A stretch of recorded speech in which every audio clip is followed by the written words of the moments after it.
Muitas vezes você faz um mergulho, passa algum tempo fora d'água e planeja seu mergulho repetitivo baseado nos limites sem parada do seu computador.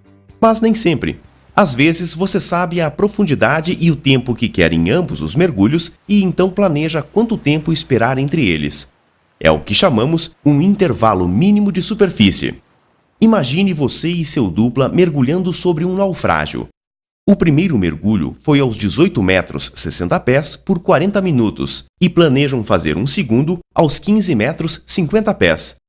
Vocês querem mergulhar por 45 minutos e sabem que tem ar suficiente para o mergulho, para uma parada de segurança e uma reserva adequada.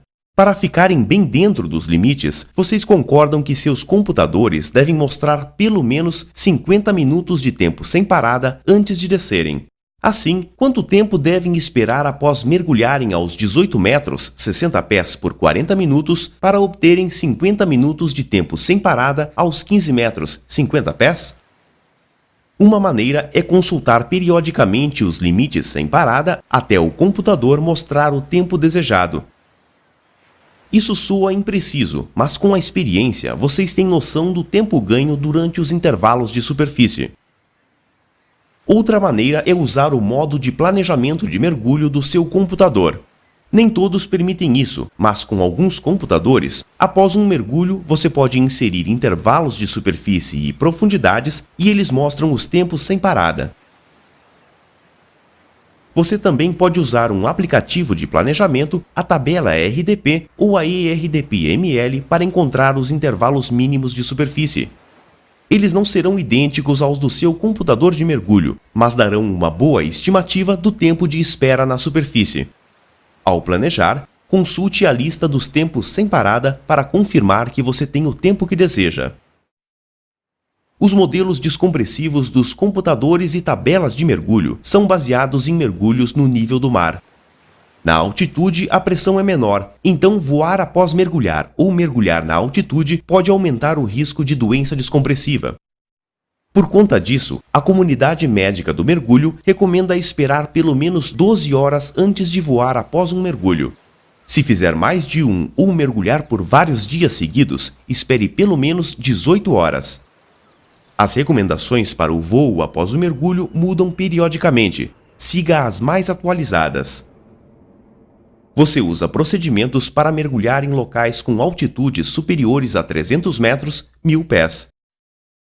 Você ajusta os computadores para a altitude e alguns se ajustam automaticamente. Consulte o manual do seu. Com a maioria das tabelas de mergulho, você usa uma tabela especial que converte sua profundidade real para uma profundidade teórica ajustada para a diferença de pressão. Seu instrutor vai orientá-lo se os seus mergulhos em águas abertas forem feitos em altitude. Você aprendeu a permanecer aquecido para evitar hipotermia e a mergulhar relaxado para evitar exaustão. O frio e a atividade intensa também podem aumentar o risco de doença descompressiva. Embora deva evitar mergulhos sob condições frias ou extenuantes, se sentir mais frio ou se esforçar mais do que o esperado, seja ainda mais conservador do que de costume. Com a tabela RDP e a ERDP-ML, calcule mergulhos nestas condições como se fossem 4 metros, 10 pés, mais profundos do que o real. Pode ser especialmente prudente fazer paradas de segurança. Se exceder acidentalmente um limite sem parada, seu computador vai mostrar profundidades e tempos para paradas de descompressão de emergência. Não suba acima da profundidade indicada da parada. Seu computador vai lhe mostrar quando você pode subir à superfície ou até a próxima parada, se houver mais de uma. Embora seja importante completar as paradas de descompressão de emergência, não fique sem ar tentando fazê-las. Complete o máximo de paradas que puder, mas poupe ar suficiente para voltar à tona e sair da água. Fora d'água, relaxe, respire oxigênio de emergência se disponível e monitore-se pelos sintomas de doença descompressiva. Não mergulhe por pelo menos 24 horas. Muitos computadores entram em modo de erro por este período se você não completar uma parada de descompressão obrigatória. Lesões por hiperexpansão pulmonar e doença descompressiva recebem os mesmos primeiros socorros, e você não distingue entre elas quando presta assistência a um mergulhador. A comunidade do mergulho agrupa ambas sobre o termo mal descompressivo ou MD. Siga os passos que aprendeu na seção 3 para ajudar um mergulhador inconsciente.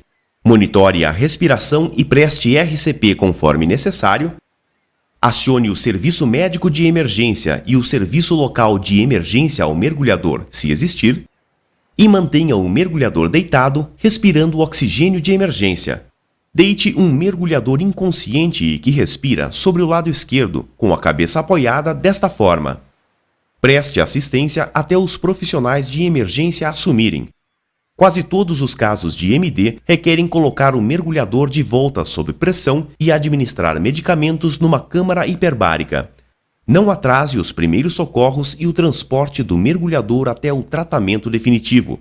Quanto mais rápido o tratamento começar, menores são os riscos de sequelas permanentes.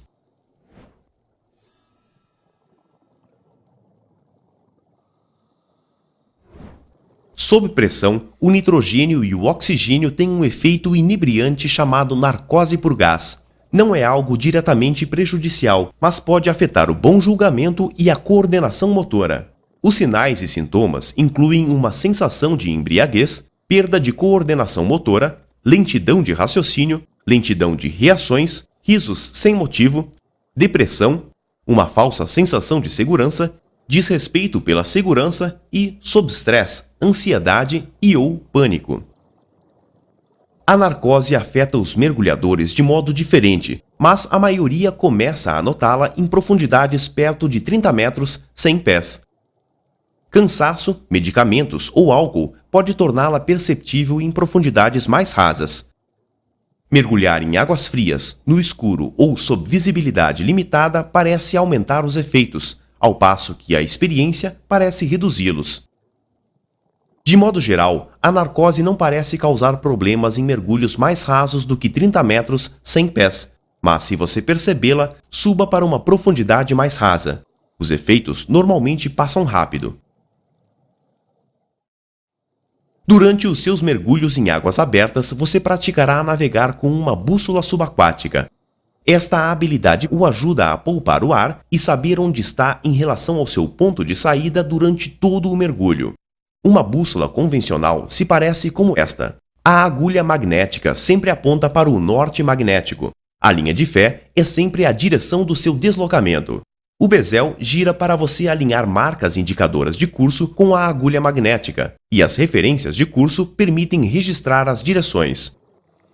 Segure sua bússola nivelada e com a linha de fé alinhada com a linha central do seu corpo. Olhe por cima da bússola enquanto nada. Para bússolas montadas em consoles, segure desta forma. Para ajustá-la, aponte a linha de fé na direção que deseja e deixe a agulha magnética parar. Então, gire as marcas indicadoras de curso até alinhá-las com a agulha.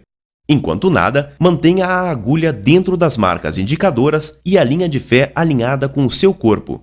Se você se desviar do curso, a agulha sai das marcas indicadoras. Pare, gire o corpo até a agulha se alinhar novamente e então prossiga.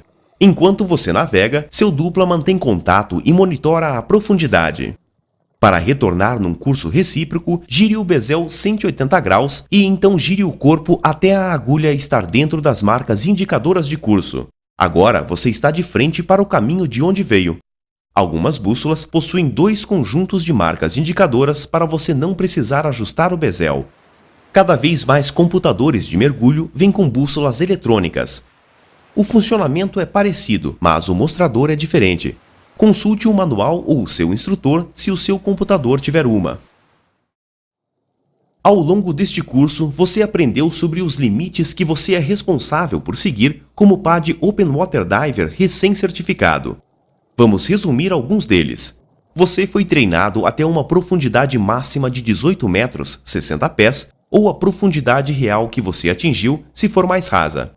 Com experiência e treinamento acima do curso PAD Open Water Diver, a profundidade máxima do mergulho recreacional é de 40 metros, 130 pés.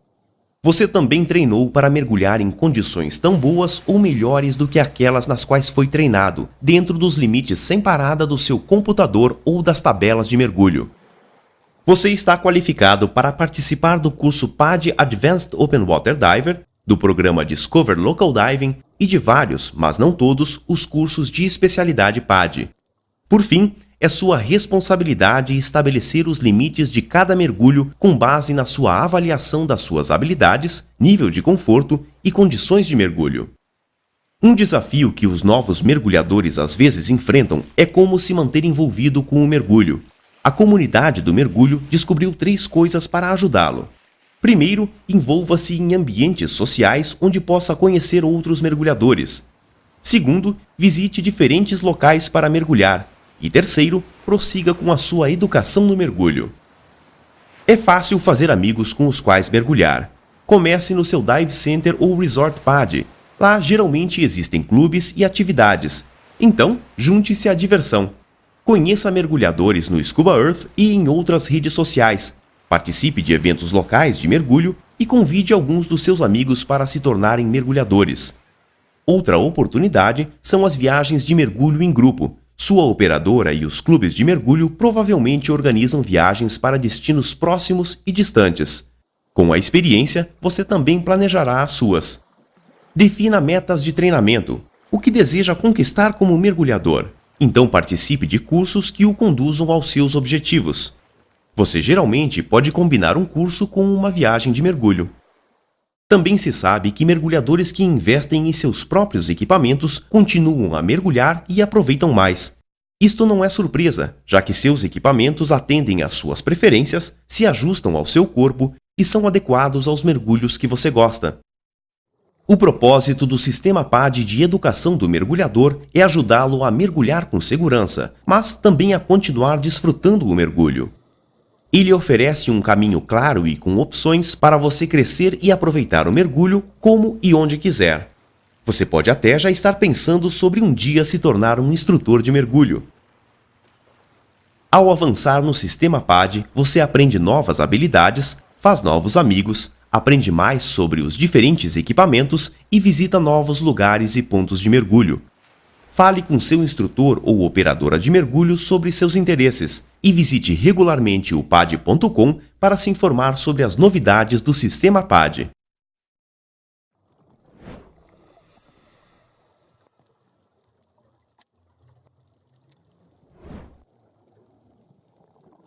É bem raro você remover e recolocar sua unidade de mergulho embaixo d'água, mas você aprende isso para situações como se livrar de um enrosco ou fazer um ajuste de vez em quando. Essa é uma das poucas habilidades em que é importante estar com flutuabilidade negativa, então encontre algum fundo sem vida. Ajoelhar-se com flutuabilidade negativa o ajuda no controle e no equilíbrio quando remover a unidade de mergulho, especialmente com CEs com lastro integrado. Aqui está um método, embora haja outros. Com uma quantidade pequena a moderada de lastro num CE com lastro integrado, ou com um CE sem lastro integrado, desinfle completamente seu CE. Se houver muito peso num CE com lastro integrado, você pode ter que adicionar um pouco de ar para manuseá-lo. Após desinflá-lo, ajoelhe-se com o joelho direito para cima. Afrouxe e solte as tiras, então remova a unidade começando pelo braço esquerdo. Isto é importante para manter seu regulador na boca. Mantenha a unidade em pé e não a solte. Repouse-a imediatamente sobre seu joelho direito, perto do corpo para compensar a flutuabilidade da sua roupa de exposição. Com seu braço direito parcialmente passado pelo ombro do CE, controle a unidade. Você também pode remover completamente a unidade e deitá-la horizontalmente no seu colo, mas vai precisar deixá-la novamente em pé para recolocá-la. Recoloque a unidade como se fosse um casaco, começando pelo braço direito para que o regulador fique na boca. Passe-a totalmente sobre seu ombro direito para que o peso equilibre seu corpo. Pode ser útil segurar o fundo do cilindro com a mão direita e inclinar-se um pouco para frente. Então, passe o braço esquerdo. Antes de reapertar as tiras, cheque se nenhuma mangueira ou acessório ficou preso por baixo. Você remove e recoloca lastros embaixo d'água para ajustar seu alinhamento ou o próprio lastro.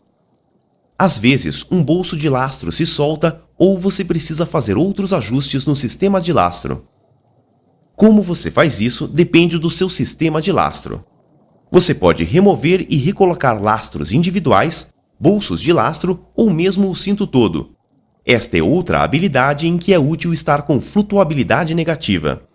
Desinfle seu CE e ajoelhe-se, deixando para cima o joelho do lado em que vai remover o lastro ou o joelho direito para o cinto de lastro. Remova o bolso ou o chumbo e coloque-o sobre o joelho. Recoloque como o faria na superfície. É útil inclinar-se para trás e escorregar os bolsos para o lugar. Seu instrutor vai mostrar as técnicas adequadas ao seu equipamento. Com um cinto de lastro, solte-o e puxe-o por trás das suas costas pela ponta sem fivela, o lado direito, e passe-o ao redor do seu joelho elevado. Coloque o cinto desta forma, bem parecido ao que faria na superfície. Lembre-se de se inclinar ou deitar para frente com o rosto para baixo para que o peso repouse sobre as suas costas.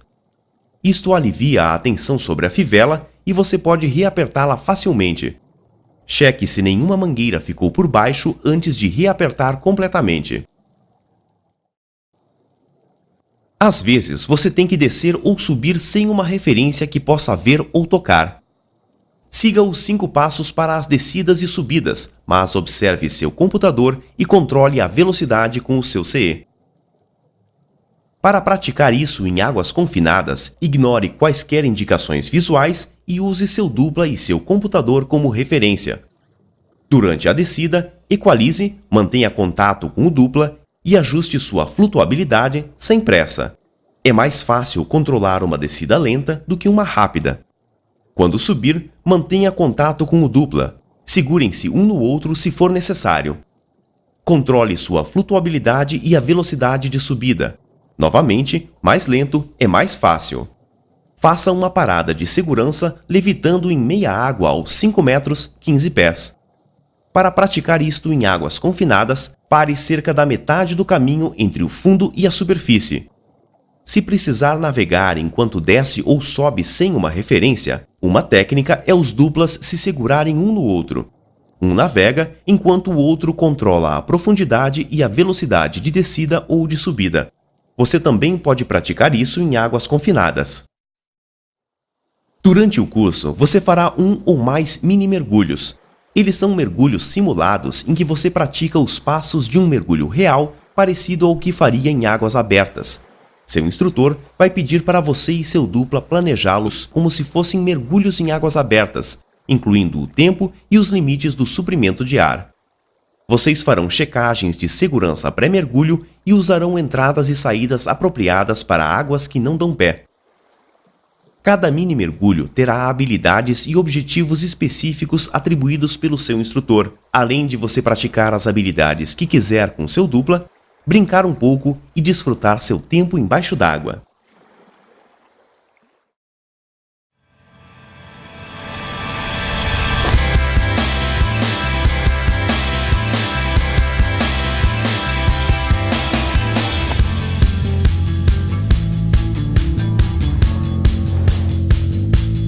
Aprender a mergulhar pode ser desafiador, mas também é algo novo, gratificante e empolgante. Até agora você aprendeu muito sobre o mergulho e em breve vai concluir seus mergulhos em águas abertas.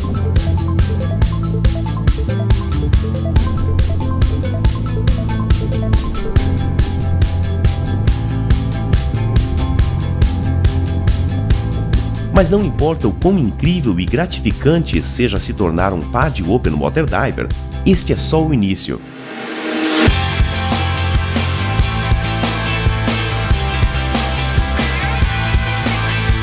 Mergulhe de modo conservador, siga o que você treinou e continue a aprender. Uma vida inteira de aventuras embaixo d'água espera por você.